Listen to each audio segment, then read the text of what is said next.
And we're live. Hi, everyone. Welcome to this webinar hosted by Iris Audio Technologies. We're going to be talking about um, the evolution of voice and CX, particularly with a focus on citizen services. Delighted today to be joined by four incredible panelists. We're joined by Debbie Coveney, Head of Customer at the Royal Borough of Greenwich. We're also joined by Sarah Williams, who's the Director of Customer Experience at Westminster City Council. Alex Jones, Head of Contact Centre Services at Sopra Steria, and Graham Wright, Commercial Director of the Citizens Advice in Northumberland. So a virtual round of applause and welcome to our panellists.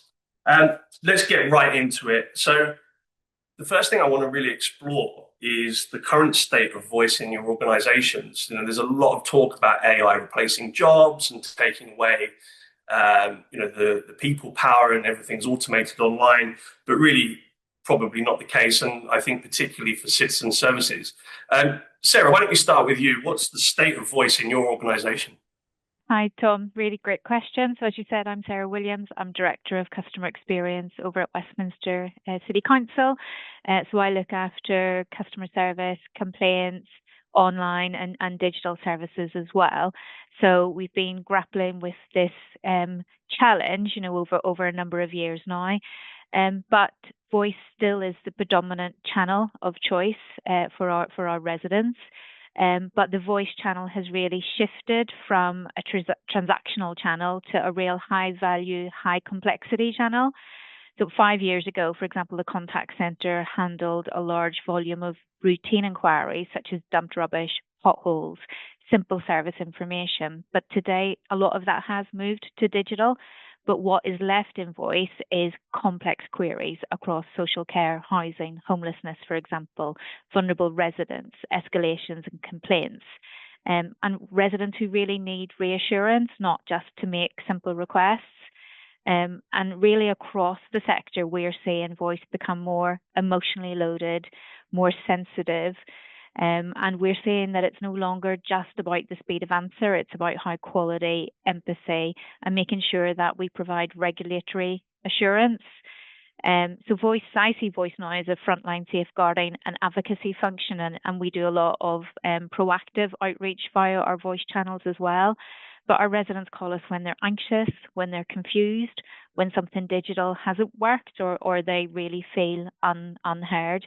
So for a city like Westminster, with extreme contrast of our demographic, voice really remains critical for inclusion. Thanks, Sarah. Debbie, maybe over to you. We've spoken about this before on some panels that we've been on. It really is, those complex, sensitive conversations that really demand that the voice channel is performing at its very best. How does that work over at Greenwich?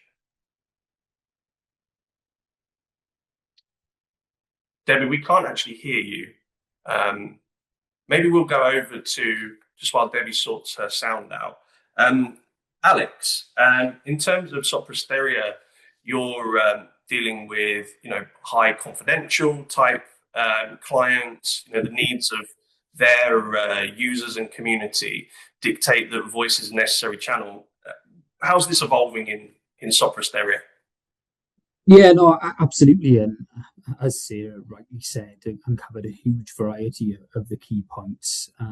But voice has changed massively over the last few years. And it is a common misconception, not just because of technology, right? Voice used to be about volume and speed and how many calls came in, how quickly we got through them, how cheaply could we do it.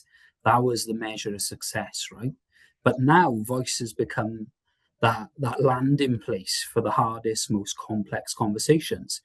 People don't call anymore because it's convenient. They call because something matters, right? They're confused, they're frustrated, they're worried, as Sarah said. And on some of our contracts that we deliver at Sopra Steria, they're sometimes scared, right? Prison Inquiry Centre, as an example. And in this day and age in our industry, by the time they reach us, they've already tried the website, the chatbot, the service request form. So voice is almost our last human safety net, right? The challenge for us is very, very real. How do we balance cost pressures with delivering a service that still feels human, right? Regulation and compliance have rightly raised the bar, whether that's around data protection, call recordings, transparency. And I personally actually really welcome that. It's forced us to stop treating calls like transactions and start treating them like conversations with consequences. In my view, and what we do at Sopra Area, the organisations doing voice really well right now are ones who've accepted that truth and have designed their services around it. And that's what we try and strive for each and every day. Debbie, we got you now. No, can you hear me? We can hear you. You're back. So, Excellent. question over to you: the state of voice at Greenwich, and we've had conversations, as I was saying earlier, about this, and the demanding conversations and very sensitive conversations that sometimes have to be very carefully managed. Yeah, so we're all going to kind of sound the same, because we're all going to agree that kind of voice hasn't become isn't the same as it once was, because now it's people looking for that reassurance, for that certainty, for that security and that support. It's gone away from my bin hasn't been picked up, and it's gone more to as you say, in some cases, an advocacy part, because we're actually sort of saying, okay, so if you want to do that, you've got to do this. And those conversations are much longer and much more sensitive. They really are. And so it's so important that the team move along with that, and they gain that empathy and that sympathy that they can give to people, as well as having a level of knowledge. As Sarah said, they'll be calling us because the digital channels hasn't worked and they haven't got what they want. And so they've come through to us. It was, we used to kind of, our success used to be measured in our handling time and how long people were waiting to get on the call. Now we kind of look at it more, have we resolved that issue for that person? Is there anything else we can do? Do we need to direct them anywhere else? It's in this in this sort of environment now. It's you can't just have knowledge of the services. You've got to be able to speak and deal with people, and to be able to pick up on the things that they don't actually say, because someone's not going to be ringing us because they're very happy and they want to order a birthday cake. They're ringing us because there's a problem, and you've got to pick that up, and you've got to listen, and you've got to be able to give them some kind of resolution. Thank you, Debbie. Graham, as I remember the Citizens Advice Bureau of old, it was the place that you went and had that face-to-face conversation, maybe, or someone at the end of the phone for something to reassure me when it felt like all other avenues had closed down. How has it evolved in terms of the voice channel as Citizens Advice evolves as an organisation? Yeah, completely. I mean, Citizens Advice is always evolving, and like you're saying there, we still have the face-to-face offer, and that is absolutely just as important as actually what our voice channels are. I agree with everybody that is on this call. From our point of view, we've seen a staggering rise in demand just on our phone calls itself, illustrating why the voice channel remains an absolute critical tool for us. I mean, to give you an example, over the last 2 years in Northumberland, we've seen around a 40% increase in people that are actually needing our support over those voice channels. And with that comes, a staggering amount of intensity around those interactions that take place. We've moved from, where someone would ring up and have that single kind of issue that we were dealing with, to now we're seeing complexity around a single call. We're looking at it around, 5 separate issues, interlocking issues that we're working with. So for us, that voice channel is absolutely vital. And, it's very hard. And one of the difficulties we're now having is how we can best utilize that voice channel to untangle those, 5 life-changing problems to the client that's on the end of the phone, from debt, eviction, energy disconnection.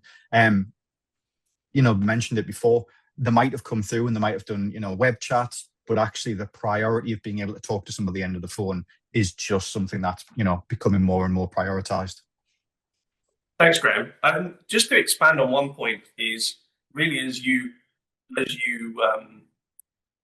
evolve the channel and you look at all of these technologies that are out there, and we'll get into other elements of AI shortly, how do you balance the cost element of this? Because obviously voice, you think about, the cost of getting that channel stood up and manning it and making sure that that you've got low call wait times, etc.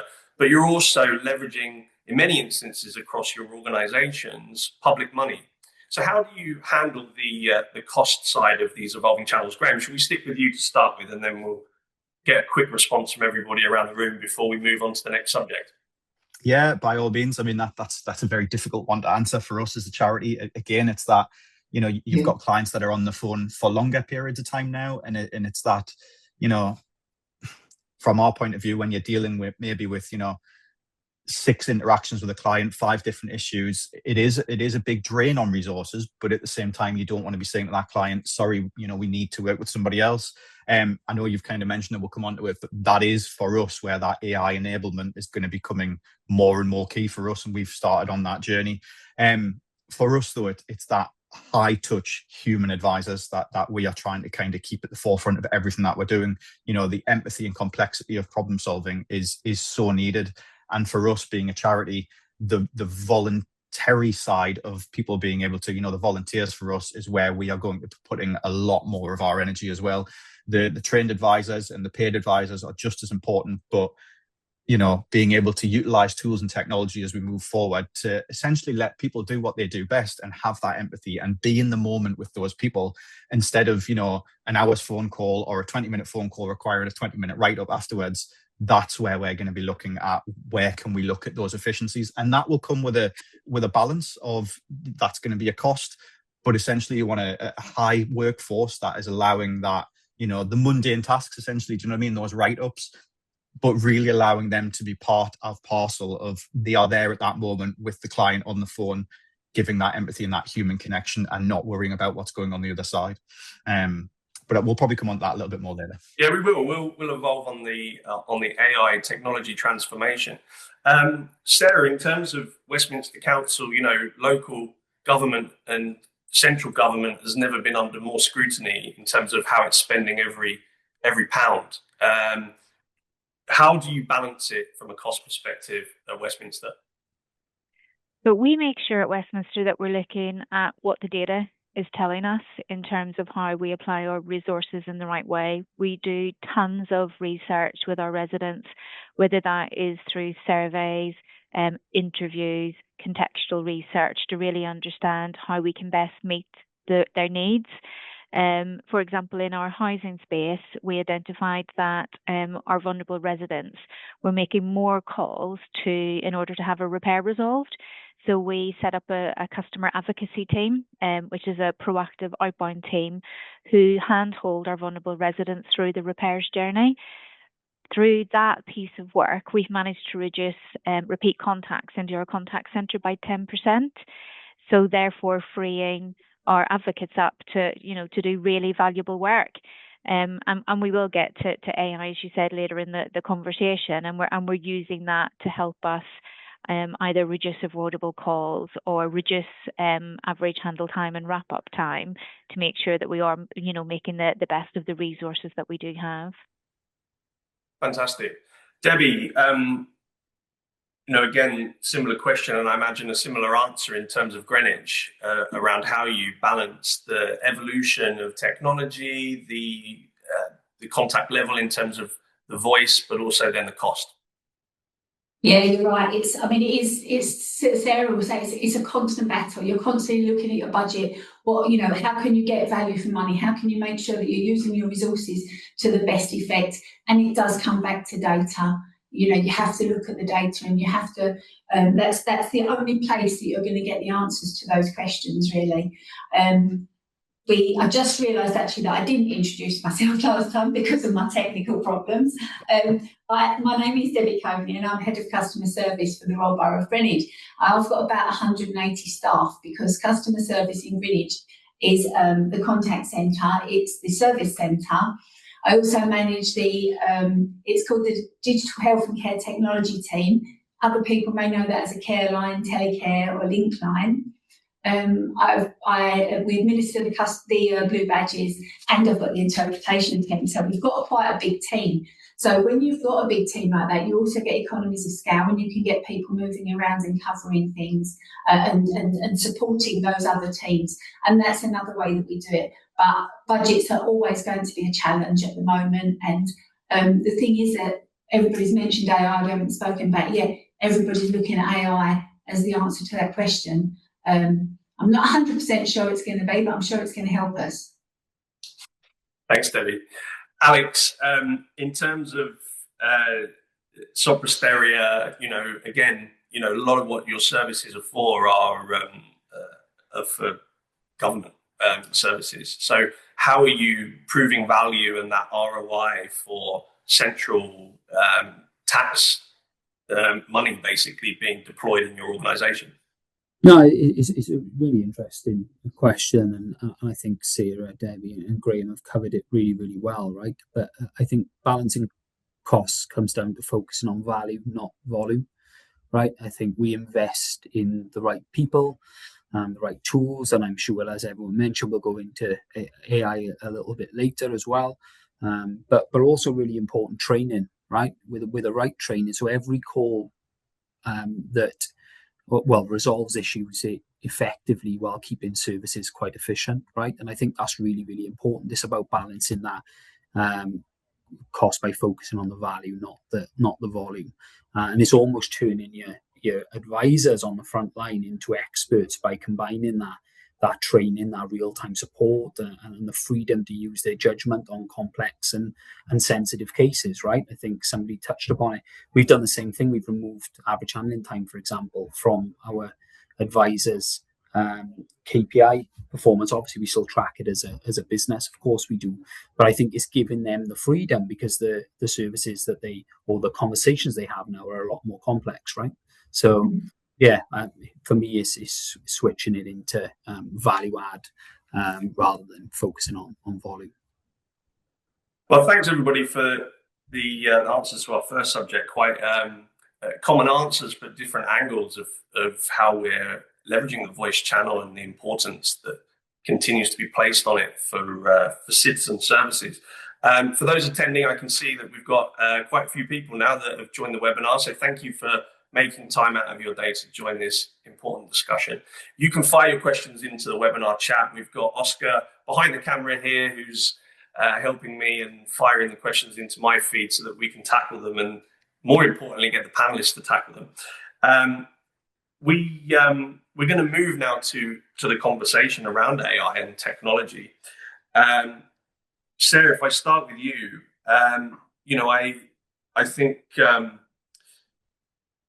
AI is everywhere, right? And it's the savior to all things in all kinds of different lanes. I saw an article earlier today as I was kind of preparing for the webinar from the Harvard Business Review, and it said as we optimize people's day with AI, actually what's left is really challenging work. You've kind of solved all the simple stuff either through automation, but you've also solved the admin task for the agent, and therefore they don't get any downtime to just kind of type notes because it's all been done for them. So, Sarah, if I could ask you, first of all, how are you adopting AI? Where do you see its role in citizen services, and how are you navigating the complexity and almost the kind of hype cycle that AI is going to solve everything? So I don't think AI is going to solve everything, but I think those people that don't use AI will absolutely be left behind because somebody else sitting in your organization who does use it will eventually get much further ahead. We launched our first customer-facing AI tool about 18 months ago, which is our Report It service. So this is a image and Gen AI tool to report street-based issues.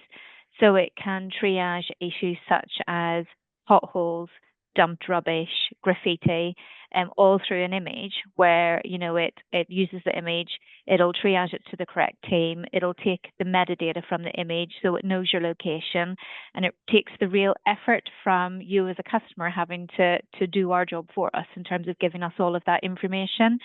So we've completed that across 26 different street-based issues. So our residents were used to using AI.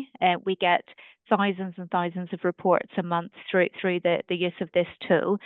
And we've managed to remove a lot of friction for our residents. So it was taking, on average, between 5.5 minutes to make a report, up to 15 minutes for some more complex journeys. We've got that down to an average of 88 seconds. So from a resident perspective, they can just take a picture, give some details, and just get on with their day. So we knew that residents were confident in using that. And actually now 90% of our street-based reports are being made online, which is great. So in the contact centre, they no longer have to take huge amounts of transactions where it can be easily reported online. But we still need to make sure that our contact centre have got the tools to do their job, because it's very, very complex, because they're no longer taking lots of, transactional queries. So we have launched live transcription in our contact centre. And it actually starts from before the human agent is presented with the customer, because we've got AI agents in the IVR that will capture the customer intent. So before the customer gets through to the agent, they will know who they're talking to and why they're calling, which kind of helps set them up for success in the call. So they have live transcription. They don't have to take notes throughout the conversation, because it's all done for them. And that allows them to really focus on the customer and their needs. And at the end, they've got co-pilot summarization, so they don't have to write their notes. It's summarized. They absolutely have to be involved in reviewing those notes and making sure that it's accurately captured the intent of the conversation. But we're seeing real impacts and real benefits further downstream. So when a repairs engineer, for example, goes out to a property, he's really clear about what the issue was, where the issue is, and what he needs to do to resolve it. So we're getting more confidence in terms of the ability of, the conversations and the outputs of the contact centre. Throughout the conversation, they get real-time knowledge-based articles. So if somebody wants to report a fob, for example, the instructions on how to, request that fob, comes down the side of their screen. So therefore, it's much more consistent in terms of the accuracy of what they do. And then we've introduced new channels. So we've got an AI chatbot on our website, as well as our report assistant, and that is for less complex queries. So it will take all of the information on our website, where residents are able to help themselves. And in the first 5 months, we've had over 35,000 queries through that chatbot, much more than what we ever imagined. And 90% are being resolved by the bot, so only 10% are going to a live agent. And we've also done something similar on the WhatsApp channel, where residents can self-serve, but then if they need to speak to an agent, they can go through either on a live chat or through WhatsApp. But most importantly, we've designed it in a way that if you want to speak to a human being, you can absolutely do that. But the AI is also supporting our advisors in real time, reducing their after call admin and improving the knowledge and consistency of the experience. Fantastic. And I think, a lot of important points about how you're trying to solve those simple queries and challenges for citizens. And actually, it's probably what they prefer. They want an answer quickly. And then, certainly thinking about my behavior, I'd rather, for a simple query, get an answer online. And then if it's more complex, I want to speak to someone. Alex, in terms of sort of Posteria, I was looking at some of the stuff that you've been doing recently, and alongside obviously the work that you do with Iris, with Iris Clarity, you're also working with Poly AI to bring in some automation. Can you tell us a little bit about how you're adopting AI, both in the voice channel and then in the automated channels as well? Yeah, of course. And for me, it's probably really important to point out that AI should make voice more human, not less, right? And why I'm kind of saying that is so we've already been using AI in very practical ways. I think, as you touched upon, Poly AI, conversational AI. We've got desktop analytics, but all of these, and obviously I'll touch on Iris in a second, but they let colleagues focus on the conversation in the most efficient way and effective way possible, right? Which ties into what we've already been discussing today. We're moving to our advisor population, to the more complex cases with our human touch, let's say. Our conversational AI, for example, has an FAQ containment rate of over 50% now. And again, I can't forget tools like Iris Clarity as well in the background, without selling your services too much, Tom, but that adds to the experience, right?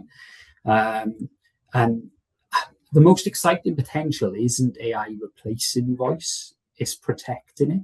If we think about it, AI can flag vulnerable customers and vulnerable callers earlier.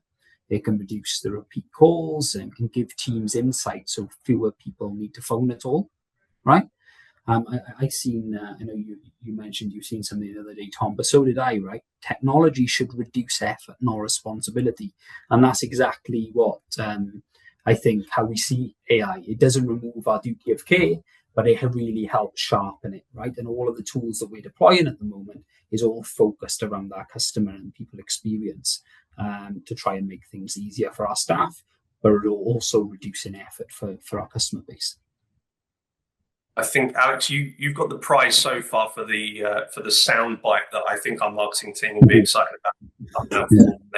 Summarize this conversation that we're having. So it's over to the rest of the panel to get their soundbite. Debbie, over to you. I know that at Greenwich, you've as you started to do this evolution with AI adoption and so forth, you actually did some work to measure and benchmark against industry standards to make sure that what you were bringing in actually met, the base requirements and isn't just, there's a lot of stories out there about adopting technology stacks that then just don't present any value. So, big shiny things in AI. How's Greenwich approaching it? Okay, so for me, I always want it to be better for the customer and for the member of staff. That's the most important thing for me, because otherwise, what's the point in doing it? There's absolutely no point. One of the things that we were looking at in Greenwich was certainly we're just starting our journey on AI, and Sarah's mentioned it already. The transcription is something that's really going to make a difference, because instead of trying to be typing and listening to the customer, they can just focus on the customer and make sure that they're actually hearing what the customer's asking for and making sure they get that right. And it is that being able to hear clearly. Here we go with the soundbite, because we have got Iris Clarity in Greenwich, and it has made a significant difference. And the difference that it's made, because we were getting complaints. We take sensitive calls. We take calls from people who want to register a death, for instance, and sometimes they can be really sensitive. And we were getting complaints because they could hear other agents talking to customers. They could sometimes hear people laughing. Sometimes people do laugh in contact centres. It is allowed. It was that really kind of was frustrating me, because I couldn't see what I could do about it. And even with people working from home, you'll get dogs barking, you'll get doorbells going, and all that sort of thing. And that's distracting for people, and it's distracting for the member of staff as well. So I think for me, that did make a significant difference. And I'm looking now towards AI to enhance that voice again. I'm not expecting it to be the absolute thing that's going to completely change it, but it will support what we're trying to do, and that is let people who want to do things online, let people that it's convenient for them to do it online, to do it via a digital channel, and let's leave voice open for the people that either can't do that or that their query is so complex that it's not suitable to be delivered via a digital channel. That's always going to be the case in Greenwich. We have people that are digitally excluded.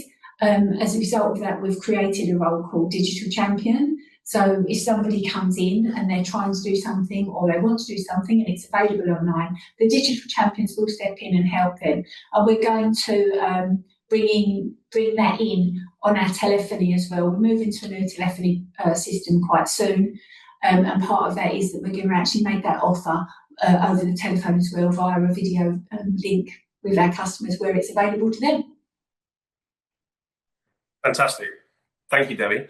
And Graham, I think, citizens advice, I was reading that you've actually developed your own tool called Caddy. It'd be great to hear about, your adoption of AI, but also how you see it in terms of building value and enabling your platform for the future. And, it looks like you're tackling it from a very kind of owned perspective. Yeah, I mean, Caddy is a tool developed elsewhere within the network, developed by Citizens Advice, for Citizens Advice and others. Absolutely fantastic tool that is looking at like a supervisory tool, which is fantastic. One of the things that we've actually developed in-house is something, however, called Marks, which is essentially a Mark kiosk, which is a money advice remote kiosk. And that is, thinking of it as an AI-powered digital front door. So we're placing those directly in the heart of kind of most rural and deprived communities within Northumberland. It's not just a screen. It's an intelligent system that's using AI to start that triage around some of the issues that I touched on a little bit earlier there.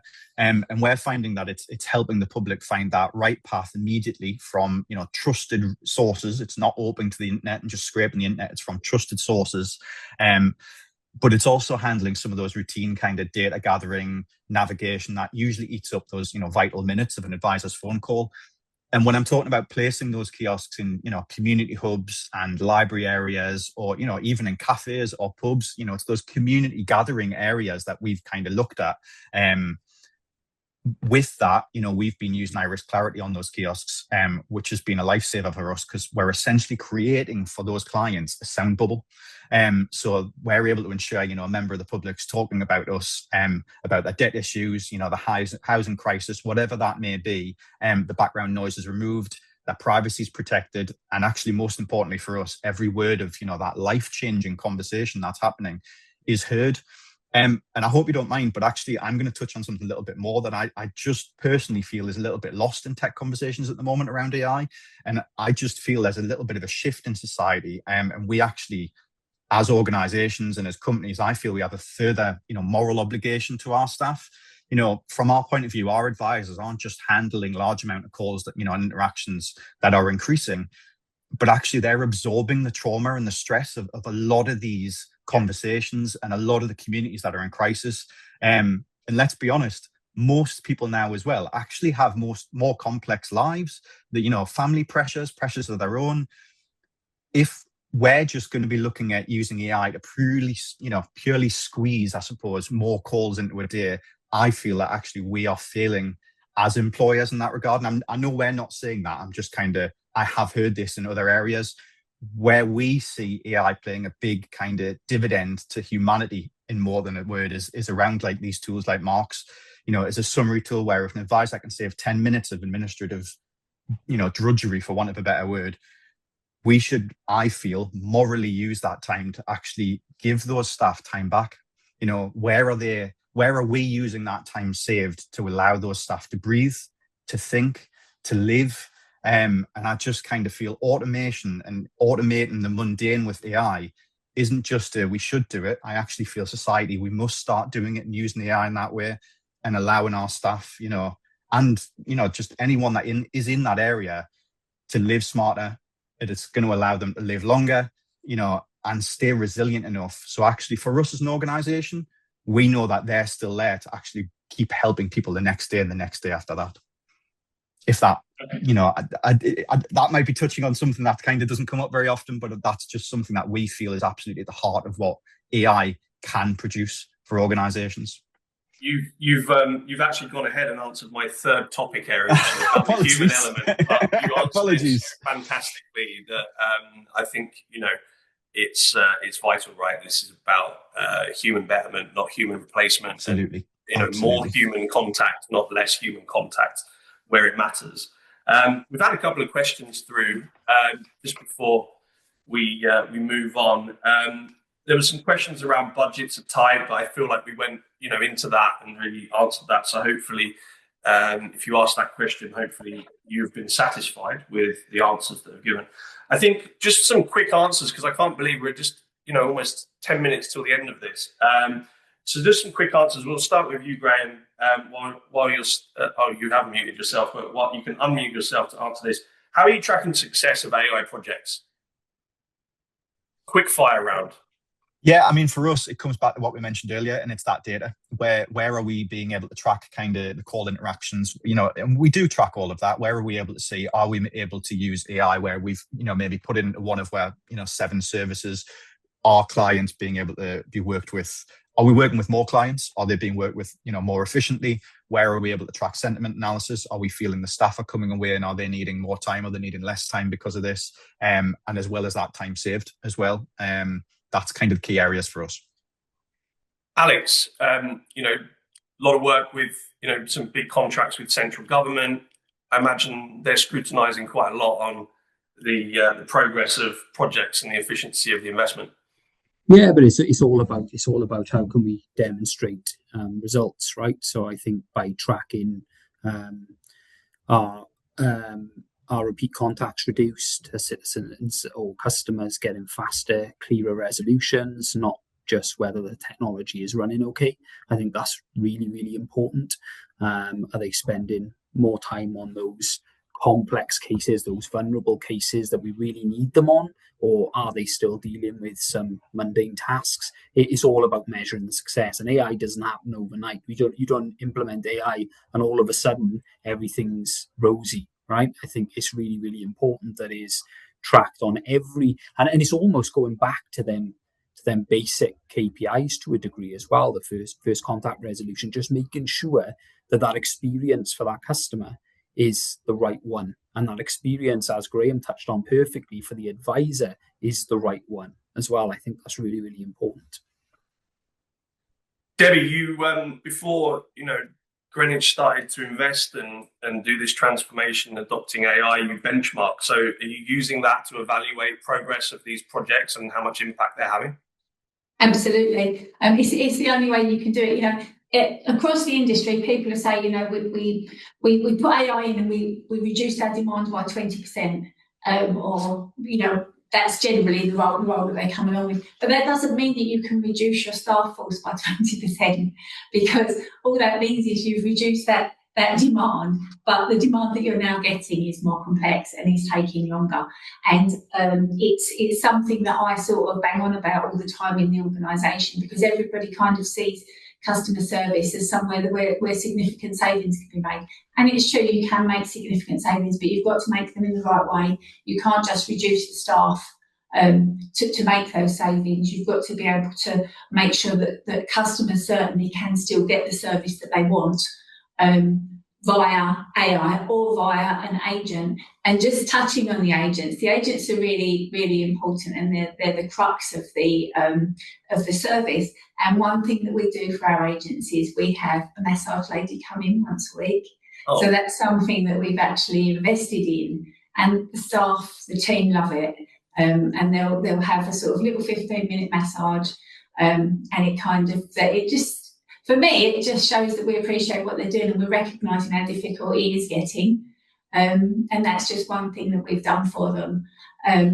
But it's always you're always trying to balance the books, and obviously we have to pay for that. But I just think it's something that's really important to us in the organisation. Thanks, Debbie. Immediately going to leave this webinar and try and organise that. That feels like a great little perk. My team are all looking through the window behind the camera here, looking at me going, "Can you approve that, please, immediately?" Sarah, same question to you, but maybe I'll just kind of evolve the question a little bit. Is there anything that you've examined and it didn't give you any progress, and it actually was a bit jarring and something that you've had to back out? I'm trying to think in terms of, in the early days, we did a lot of experimentation, where we expect to fail. But the team have moved on and evolved, from that time. I think for us, some of the measurements, it really depends on the AI use case. So, for example, for Report It, we want to look at how accurate is the image diagnostic. We want to look at how concise is the response. We want to test for bias. And those are the important things, along with how quickly does it take the resident to get to the right category and go through the journey. In the contact centre, we want to look at, the real-time sentiment and the empathy and the customer satisfaction and the impact that it's having on first contact resolution. One of the lessons learned from the contact center implementation is not all of the agents can cope with all of the channels at the same time. Yeah. So for me, that was a big lesson learned. We initially wanted everyone to handle every channel, and some people just prefer to talk to customers and prefer to have, that voice contact. So we've now remodeled how we use the technology in the contact center, and we've got some agents who absolutely thrive with handling multiple contacts and can handle multiple contacts at the same time. And then we've had to phase it down for others who prefer to work in a different way. So that was a big lesson for us. And we're currently working on a proof of concept for a repairs agent where, the customers will be able to, similar to Report It, but in-home repairs, they'll be able to upload an image and we'll triage and diagnose that issue. And we've purposely spent a number of workshops really defining what the metrics will be. How are we going to measure success? So again, the accuracy of the diagnostic, has the right contractor being assigned? Is it the right priority? So is it an emergency or is it a routine query? But also then further downstream, how we can measure value in our partners. So for our engineers that attend site, can they complete that fix first time? And, are they informed with all of the information that they need to turn up in the right van with the right tools and do the right job? And so it really depends on us from the use case and absolutely from the learning, the contact center implementation and how agents took to the technology was a massive learning curve for us. Thank you, Sarah. We're down to our last 5 minutes. I've got a fairly important topic that I want to close on and connects to a couple of the questions that we've had through from the attendees. And it's really about the human element and how our organizations are evolving to support the challenges and unlocking opportunities, and really with the focus of the human side of it. Debbie, I think one of the questions here, I thought of you just briefly answering this because we've only got a few minutes, is about inclusivity and how technology can help us enable a more inclusive workplace and a more inclusive service to the people that we're serving. I mean, from our point of view, we live in a very diverse borough, and as such, we have a lot of strategies already in place. Certainly, our service centre with people coming in is available to all. We have Language Line, we have for deaf and hard of hearing, we have some video as well where people can just turn up and they can use that. We have staff with different needs. We have one member of staff particularly who's been extremely helpful to us because she is in quite a large electric wheelchair. And so we recognised then that we weren't really set up for people in those circumstances, and she's enabled us to actually do that. And we've set up a workstation for her, and we've now mirrored that across the whole of the contact centre. All of the contact centre desks are rise and recline desks, and everywhere is now available. It is something that's really important to us, and it comes across in our recruitment drives. We do assessment days. So when we're doing a recruitment for the contact centre particularly, we'll invite everybody to come in for a day, and we'll go through various tasks and various things that go on before they're interviewed and potentially join the organisation. So that's kind of how we manage it. But it is always going to be something that has to be at the forefront of your mind, especially with AI coming in, because that's got to be available to everybody as well. Thanks, Debbie. Graham, you kind of addressed this in a very passionate and emotive way, and I really enjoyed your answer. In terms of, let me ask this, is it kind of a bit jarring, these new technologies, in the first instance when people get to grips with them as agents, but also, the people that are accessing services, but do they quickly overcome it? Yeah, I think, the key for us with all of this is making sure, you're bringing your staff along on that journey with you. You've got a human in the loop at all points, and making sure that, any solutions you're putting out there, our advisors are, some of them, if you're a volunteer, it can take 2 years before you're trained. That is an intense training for that advisor to be signed off. We're signed off by quality. So from our point of view, making sure we're keeping that human interaction, human in the loop is key for all of that, and making sure that where we're looking at this idea of people being able to use AI technology as well, they need to be trained within that. It's not just, AI has already evolved beyond the ask it a question and bring it back, even for advisors with that, with the style of it. It's about where are we training them to make sure it's like, if you're doing a Google, for want of a better word, Googling for the information that you actually need is a skill in itself, not just asking it. You're going to get back hundreds and hundreds of pages. It's going to be the same with AI. So making sure that we are bringing our staff on that skills journey with us is key for all of this as well. Thanks, Graham.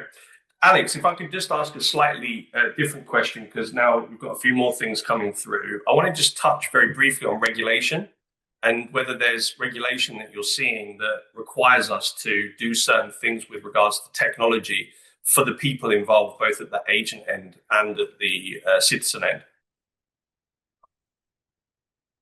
Alex, sure. Yeah, I'm on mute. Yeah, absolutely.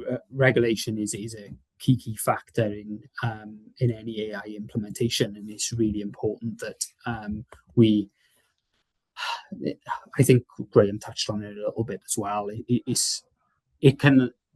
AI can unlock huge, whether it's inclusivity by handling routine tasks, giving advisors more time to listen, to adapt to each caller's needs, and by highlighting them patterns where certain groups may be struggling, so we can improve access and support for everyone, right? Rules and regulations, governance, etc., all comes as a result, and we've got to make sure we get it right, and that is by taking the advisors on the journey with us. I think that's the right answer, and Graham covered it, so I've tried to reword it slightly, but ultimately, it's about communication. It's really, really powerful. And don't forget, we're talking a lot about today that when we're implementing AI, I should say, we're the advisors are then left with them complex tasks, right? But done right, the voice channel, it isn't just a cost center, right? It's that insight engine. And it tells you where systems are broken, where people are struggling, where we can improve, and that insight is gold, right? So it's important that we take them on the journey and get that right. Thank you, Alex. Sarah, I read your piece last year in Government Transformation Magazine, was where I found it, around redesigning services around people and prioritizing the human element in digital transformation. Really good read, absolutely key points. How are you seeing that? Is there friction in terms of, is it all about cost saving, or do you feel like the human element is really understood and embraced? I think the human element is absolutely critical. If you don't design services around your users and meet the needs of those users, then you're absolutely wasting money, because you could be designing a digital service that no one will adopt and no one will use. So any digital work stream that we deliver, whether it's huge full-scale transformation or a simple redesign of a part of our website, we absolutely engage our users in that journey. As I said previously, we do user testing, but we've got a really good tool where you can give a user a task and ask them to complete the task on your website, and seeing the videos of the frustration that people are, if, for example, trying to find a care package. We've just redesigned that process, but previously it was really painful to watch somebody who was already in quite a stressful situation trying to navigate a broken online journey. So we absolutely have user-centered design at the heart of everything that we do. But we also have transparency as well. We're really open around how we use recordings, how we use AI. We've got an AI policy. We've set up an AI governance board. And everything that we do aligns to transparency, to user needs, to inclusivity, and we design, with inclusivity in mind. So yeah, absolutely, you've got to take your users on that journey with you. When we designed Report It, and we're still developing new journeys through that, we've engaged with over 1,000 of our users, whether that's a resident, a business, or a video, and it's absolutely key to have that insight to make the right decisions. Thank you, Sarah, and thank you to all of our panelists today: Graham Wright, Alex Jones, Debbie Coveney, and Sarah Williams. Thank you for joining us. I've shared Sarah's article in the chat thread. I've also shared a blog post from Iris that summarizes a lot of the topics that we've talked about today on this webinar. For those of you attending that want to see a replay of this, it will be made available via email. It's also available on our social channels. Probably LinkedIn is the best place to go. Thank you to our panelists. Very much appreciate your time and your insights today. We'll be back soon with more great content on the Iris Pod. We'll be relaunching that soon. We hope to see you there soon. Thanks, everybody. Bye.